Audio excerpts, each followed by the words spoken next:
Hello everyone, intuitive and astrologer Lisa Salvatore here to talk to you about the Aries full moon that we have taking place on October 17th.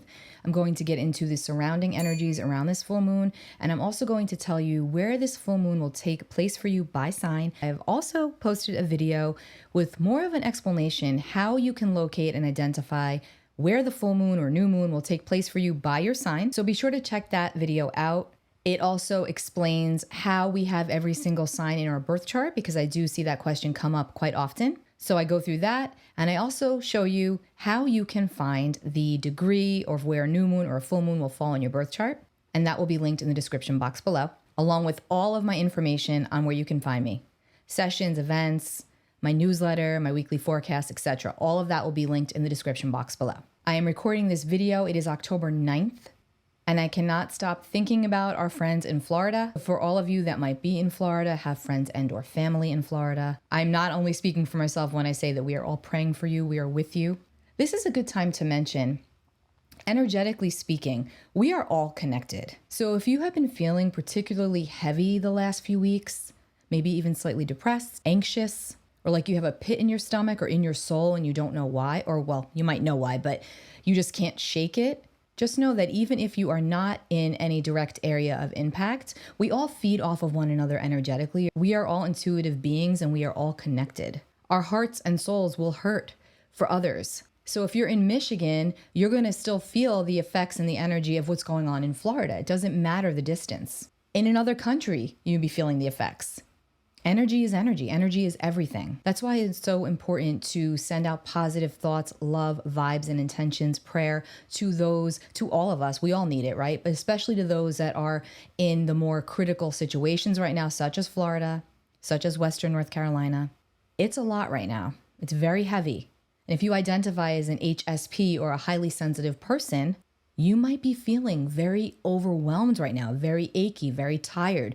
Maybe you're not sleeping. Perhaps your dreams are very colorful and maybe even scary or nightmares. This is where we are right now. This is where the energy is right now. Try and stay grounded as best as you can. Spend time with those that lift you up, that bring joy into your life. Do good for others. That brings you joy. Stay in the vibration of compassion. Keep sending out those positive thoughts, prayers, affirmations, intentions. It's what we do individually that contributes to the collective. And like I always say, we are all in this together. So let's talk about this Aries full moon. It takes place on October 17th at 7:27 a.m. Eastern time. And I will pull up the chart and go over the astrology. But there's a few things that I want to say about this. First of all, this is not an eclipse, okay? It is not an eclipse, but it does carry with it a sense of chaos and disruption, much like what we're experiencing right now, much like what we're feeling right now. There will be some good with it as well, but it definitely, I can't really sugarcoat the fact that this is the energy right now. You don't have to be a psychic or an astrologer to know that, right? Because we all feel it. So yes, we are out of eclipse season technically, but this is an Aries full moon that is packed with energy and potential drama. We will all feel this energy, but it's going to be felt more strongly if you are an Aries, Capricorn, Cancer, or Libra. And even more significantly, if your points and or placements fall between 22 and 26 degrees of any of those signs, because this full moon occurs at 24 degrees of Aries. Now, I'm going to go back and forth with this because on one hand, this could be great for taking initiative personally, for taking action personally for ourselves in one way or another in our own life, in our own reality. But on the other hand, there could be a lot of drama attached to it. A lot of bitiness, a lot of energy, but you know, again, it's a Mars-ruled full moon because Mars rules Aries, and Mars is currently in the sign of Cancer, where Mars is not really at the highest functionality, at the highest expression of that Martian energy, but it wants to be. So we could feel thwarted in some of our efforts, which can lead to impulsiveness, frustration, crankiness, and potential lash outs, volatility, and disruption. So we have to be mindful of our own heart, our own reactions, our own trigger points, our own hot spots, because Aries is a hot sign. It's a fire sign. It's the first sign of the zodiac. So again, as the first sign of the zodiac, this is also the first full moon of the next cycle, because Aries starts the cycle again until we have all of our other full moons, which will end the cycle in Pisces. So we're starting a new cycle, and that can be powerfully positive. And this will also be strong for Leo and Sagittarius, especially between those degree points that I mentioned, which is 22 to 26. Let me go right to the chart. Here we have the chart for the full moon. We have the sun here at 24 degrees 35 minutes of Libra, directly opposite the moon at 24:35 of Aries, which is how we have the full moon, when the sun and the moon are in exact opposition to each other by sign and degree. The moon is exactly conjunct Eris. Eris is the goddess of strife and discord. To the Romans, she was known as Discordia. Now, I've spoken about Eris time and time again in the past, but I will quickly dive into the mythology of Eris because it is very significant around this full moon. So Eris is the sister of the god of war, who is Mars, and Mars is the ruler of Aries. So she carries with her a very strong feminine Martian energy, Mars energy. So Greek mythology goes, Eris was not invited to a wedding on Mount Olympus. She was furious that she was not invited to this wedding, and she really wanted to cause trouble amongst the guests. So what she did was she rode into town and she threw a golden apple into the crowd, and chaos ensued. It's much deeper than that, but that's the Cliff Notes version. And the other side with Eris is that she is all about equality and justice, and she wants everybody to have their voice and to be heard. She is an instigator of conflict, and she can be a manipulator as well. But the ultimate goal is for fairness, but she may not always go about it the right way, and chaos can ensue first. The reason this is so important is because Eris is tightly conjunct, exactly aligned with this full moon. And it's in Aries. Aries is ruled by Mars. Eris is the sister to Mars. This could bring in quite a bit of protests across the globe, and we're already seeing this. There's a fierceness to this energy, which can be positive in a lot of ways for advocating for oneself. It's Aries energy. Me, taking charge, taking control, taking ownership. But we want to be careful to not lend toward too much selfishness, which is the shadow side to Aries energy. That in your quest for freedom and or truth, we can become too selfish to get what we want. So we want to watch out for that. And that's where we pull into the opposite sign of Libra, which is all about the balance and more concerned with we. But we also have to be mindful that we're not going too much in that direction, that we become totally selfless, that we're not taking care of ourselves or advocating for ourselves. Opposites. The good here again, Aries, new beginnings. Let's go with the positives. We've got Jupiter over here at 21 degrees of Gemini, currently retrograde. And Jupiter is in a supportive aspect to the sun over here, 24 of Libra. We've got goddess asteroid Juno right here at 24 of Libra, exactly conjunct the sun and opposite the moon. This pulls in this energy of partnership, negotiation, learning how to balance the dynamics within relationships to recalibrate and release where necessary, because it is a full moon and it's the first full moon of the next cycle. So are we going to do the same old song, or are we going to start fresh? New beginnings are at the forefront. So again, Jupiter is positively aspecting both the sun and the moon. So we always want to be looking at what supports the bigger picture and what's for the greater good. And remember to pull into your compassion and have faith. Key message here with Jupiter trine the sun and sextile the moon. Going back to Eris for a moment, not only is Eris conjunct the moon, but we also have Chiron here pretty close to this moon-Eris alignment. Again, this just screams to me protests. And on the personal level, it's important to remember that what hurts can also be medicinal. And now we're going to get to some tense points here. The ruler of this full moon is Mars, because Mars rules Aries. Mars is here at 22 degrees of Cancer, already cranky, already impatient. And Mars is in a square to both the sun and the moon, which is a T-square, which is tension. This is heat. This is friction. This is tension that needs to go somewhere. It needs to break. It's cardinal energy. So it doesn't want to sit idle. It wants to take action. This could also lend to frustrated action, impatient action. It could be very hasty behaviors that we see out on the world stage. And this could play out in your personal reality. Hopefully it won't. And here is the most hot button energy that we have around this full moon. You can see Pluto right here, now direct as of October 11th at 29 degrees of Capricorn. And Pluto is in an opposition to Mars. But more than that, Pluto is squaring both the sun and the moon here.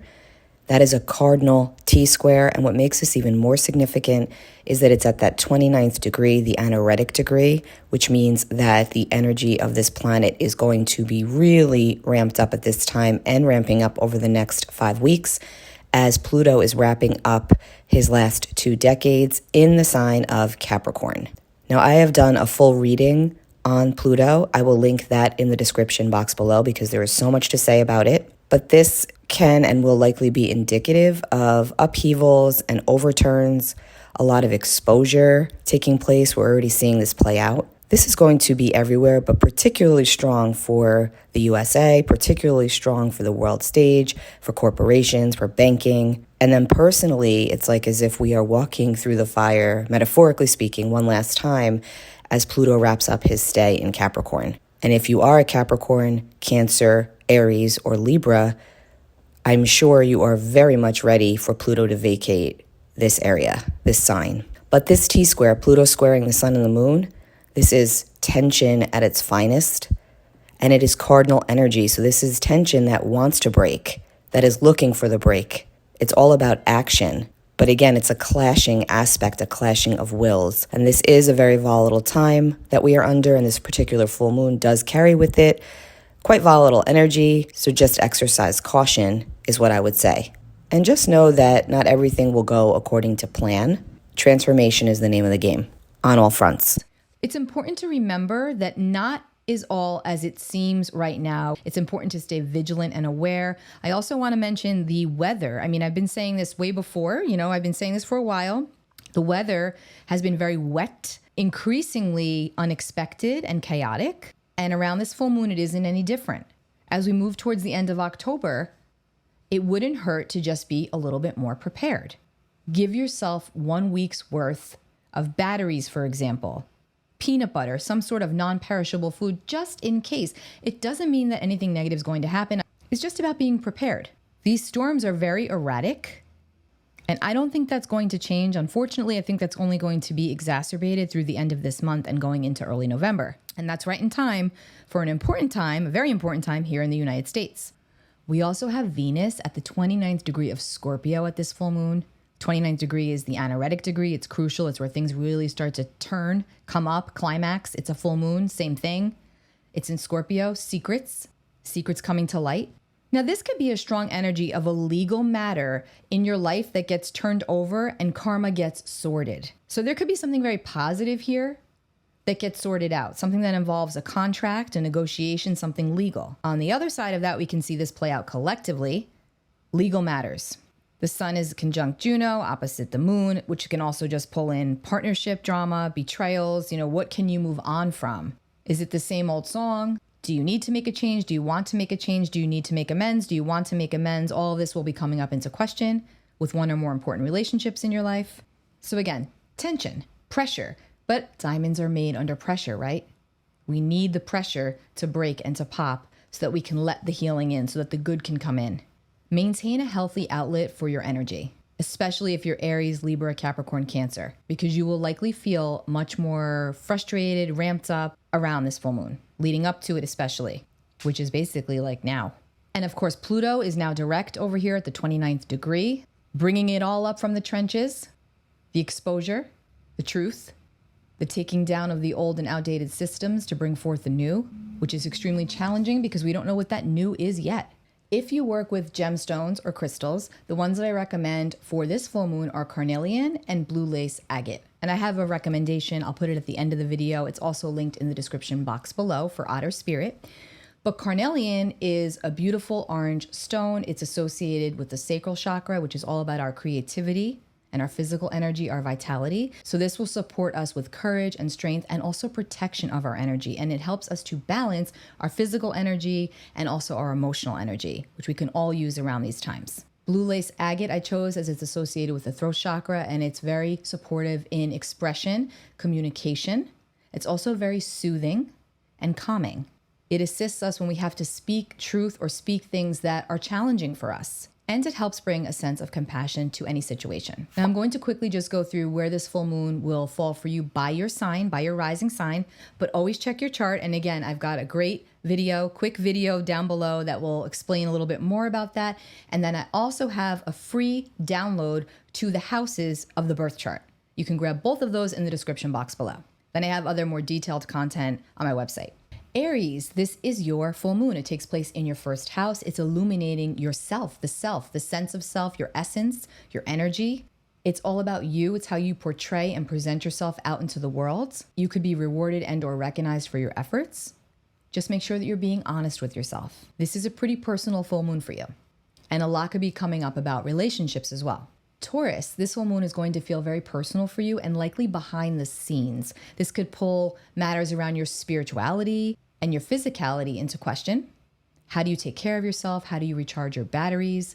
Getting out into nature will be very helpful for you around this full moon. Gemini, this full moon could bring up something regarding one or more friendships in your life. It could have to do with a group or groups that you're a part of, your networks, your social networks, social media presence if you're on social media, any humanitarian rights and or efforts that you're involved in.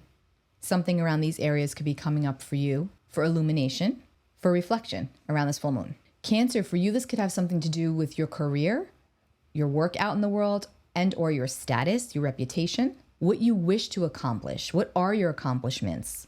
A lot of you will be reflecting on what's next. Where do I want to go? What do I want to be known for? Am I living up to the expectations that I've set for myself? All of this could be coming up for you around this full moon.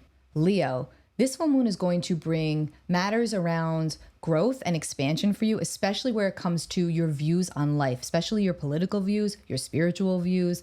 This could all be undergoing a metamorphosis. It likely has been for quite some time, but something could really be illuminated to you around this full moon that helps to propel you forward. Virgo, this full moon could feel very personal and very intense for you, emotionally intense. You could be contending with some deep-seated emotions that you haven't really dealt with, that are not really releasing their grip on you, but this is all for a larger purpose and for the greater good. There could be some profound, intimate moments in store for you, and that could be really beautiful. And your finances that you share with another or with others could also be coming up into focus around this full moon. Libra, partnership, negotiations, give and take, me, we. Much like Aries, this is going to be a personal full moon for you. You are really cleansing and letting go where necessary, letting go to grow, and therefore you're attracting the new into your life. You are ready. The South Node has been in your sign for quite some time now, urging you to release, and you're almost to the finish line, and the healing has begun. Scorpio, something in your immediate environment could crop up that needs tending to, or it will be illuminated to you where you need to pay more attention to something about your habits, your routines, your daily life, and or your service out in the world, i.e. your job.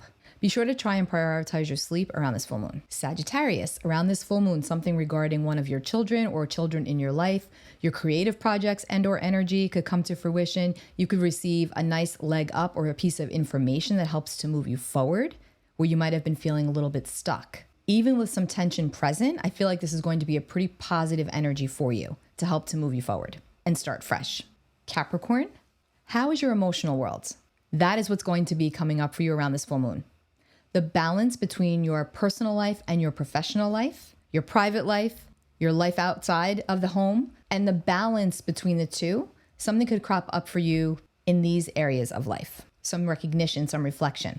Aquarius, this full moon brings in some important communications that help you to start fresh, where you're either going to move forward in an existing relationship in a different way, or you're going to decide to finally just move on from that specific relationship or situation. But it does feel like this more has to do with relationships for you. Pisces, this full moon is a continuation of how you are taking care of yourself, how you value yourself, your relationship to your finances, the way that you make money, the way that you value what you have and who you are. Something around that is going to be coming up around this full moon for you. There you have it. I feel like there's going to be a lot going on around this full moon, especially on the collective levels and especially here in the United States. I may come back with another update. I have to be honest with you. I have been feeling, really been feeling the energy, the heaviness of the planet the last couple of days. I am a very sensitive person and I've always been very connected to the collective, but it's been overload the last few days. Again, just take really good care of yourselves, love one another, stay positive as best as you can, have faith, sending so much love to everyone. Be well. Hello, everyone. If you are a lover of gemstone jewelry, much like myself, you have to check out Otter Spirit. This is a small family-owned and operated company based out of Monterey Bay, California, which is home to the wild sea otter, hence the name. The sea otter was close to extinction, but due to conservation efforts, they are slowly recovering. And another wonderful thing about Otter Spirit, besides the beautiful jewelry, is for every bracelet that you purchase, $1 will go towards the protection of the sea otter. I am wearing the Taurus Zodiac 3-pack. I have Zebra Jasper, Rainbow Tourmaline, and one of my personal favorites, African Turquoise. You can shop by zodiac sign, you can shop by intention, you can shop by gemstone. They've got earrings, they've got bracelets, they've got necklaces, and they are authentic. In fact, over 80% of their gemstones are rated AAA, which means superior. And they make great gifts. They're beautifully packaged. Be sure to check them out. You can use my customized URL link below and or my discount code, LisaSalvatore20. Happy shopping!